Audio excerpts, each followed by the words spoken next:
You suck at holding Thai pads. Let's fix it.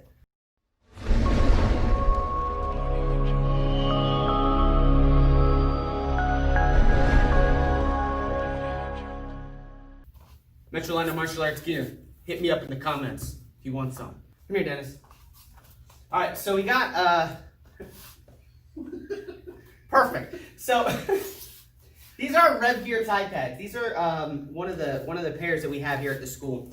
They're really good. I like these a lot because they have the single strap and the one hold, because it's just easier to put them on and change them if you're changing partners like that. You can get other pairs that have like double wraps, and that it doesn't really matter. We have a pair over there that are literal bricks that I do not like at all.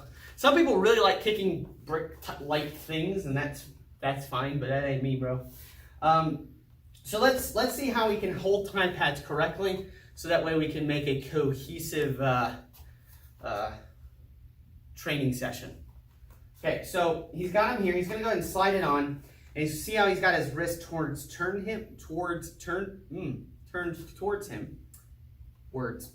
That is really cool if it's a shield, but it is not. It's a Thai pad. So if I kick like that, he's going to end up punching his own face, which would be hilarious, but I'd lose him pretty quickly as a student and a pad holder. You'd never want to hold pads for me again. So he turns his arm around in there and grips the bar with his, there we go, good. Now, some people, even going further, yeah, let's get close. Some people don't put the thumb inside. Yeah, they put it on the outside, because if they kick, it squeezes all that together, and sometimes your thumb can get pinched and it doesn't feel good. So he's got his thumb there, and he'll put the other one on, and there you go. You got Thai pads. You're now wearing them correctly, but let's use them correctly. So punches are pretty self-explanatory. Most people can handle punches with that. If his hands are up, they're going to show like that. My target on these is generally the big R towards the center of that. And when I punch, sometimes he can call out combinations.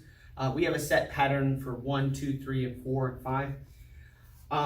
But when he calls those punches, he's going to basically high five me as I punch. Ideally here, if he does the 1, he high fives it. Wow, my words. 1, he high fives it, so that way it's a good hit, as opposed to me hurting his shoulder by just being too relaxed, or him hurting my elbow and shoulder by beating the crap out of it. So when he's here, and if I go like, shoot, the jab toss, he high fives both of them back. That way it gets a good solid thud. So he'll call some numbers. 1.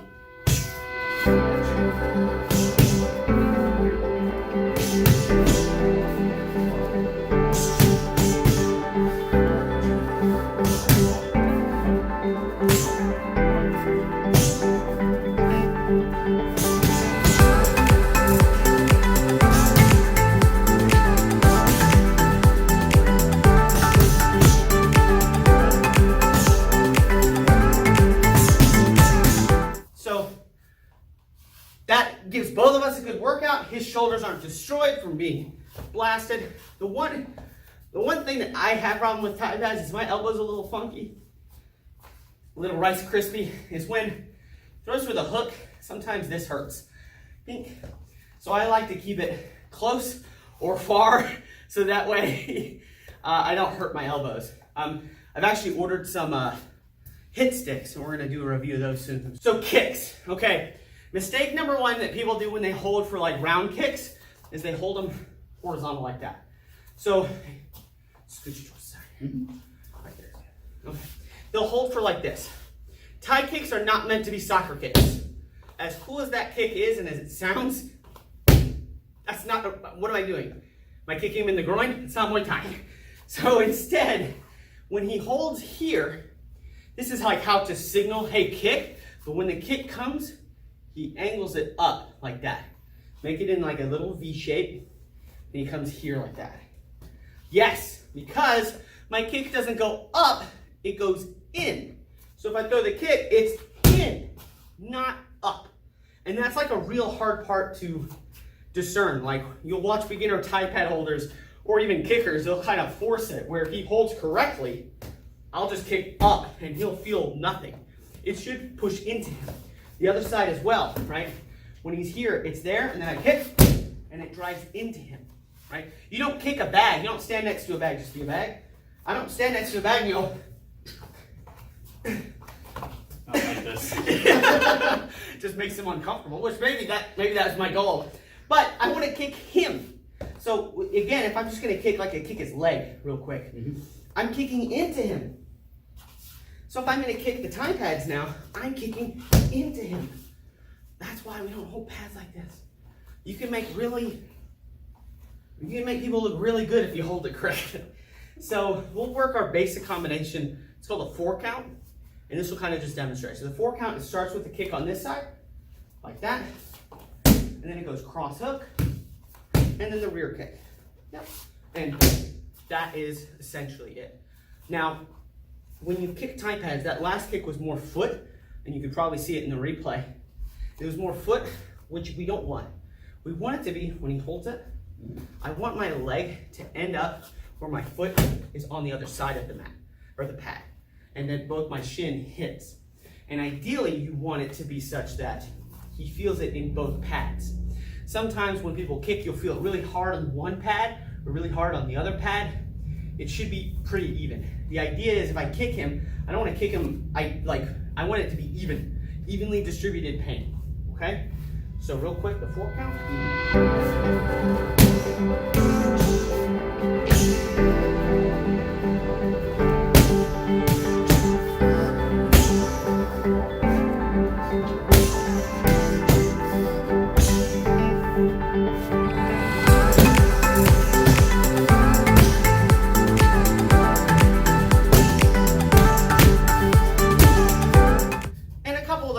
Kick tie pads for a while. So a couple of those were a little off, but training a good tie pad holder will pay dividends, because as you can tell, I just did like four sets of the 4 count and I'm already winded. That's good sign. Tie pads zap your cardio in a different way. And the way this works is you can do it where you can say, okay, numbers drill, which is our 1, 2, 3, and 4, with opposite round kicks. So now you're mixing up your punches with your kicks, or you can do set combos like the one we just did, which is the 4 count, where he holds there and there. Last little part is going to be on teeps and knees. A couple different ways to hold. The teep, which is the straight kick here, what he's going to do is he's going to hold it like that. Now, one of these pads can be facing the bottom here, and this can be like that. So that way, in case I totally miss, I still have a target. It's uncomfortable. That's why I like belly pads. So that way you have the belly pad and then just one and it hips. But when we don't have that, we use this. And that's the signal for that. This could be for a teep or a spear knee. So if he's here, I just teep like that and try and push him away. Yeah, so here, like that.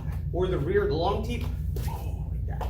That's ideally what we do with that. If he wants a knee, because if he's really close, I can't teep from here, so then I just put the knee up. That one's okay. Like the feeling, I feels good to hit him and push him back. But a lot of times you'll see trainers put the knee here. Yeah, you have that there. That's my targeted knee, and this is actually for me to hang on to. Oh, okay. So I go here, boom, like that. Scoot you a little closer. Sorry. So he's here, and I use that like that, and it teaches me to hold on to something when I need, as opposed to just it keeps my hands up. So when that hand's up, I'm like that. And that doesn't hurt him, right? No. No, it's just the pad into there. And like some people, if they miss, yeah, it hurts. But that's why you don't miss. Okay? Sure. So hopefully that helped your tie pad holding out. Appreciate you, Dennis. Yep. Yeah, so make sure to like and subscribe and hit the bell notification so you never miss this handsome face. And leave a comment if this helped you out. Tie pads are, like I said, you can hit these hard too, like focus mitts, they can hurt the holder.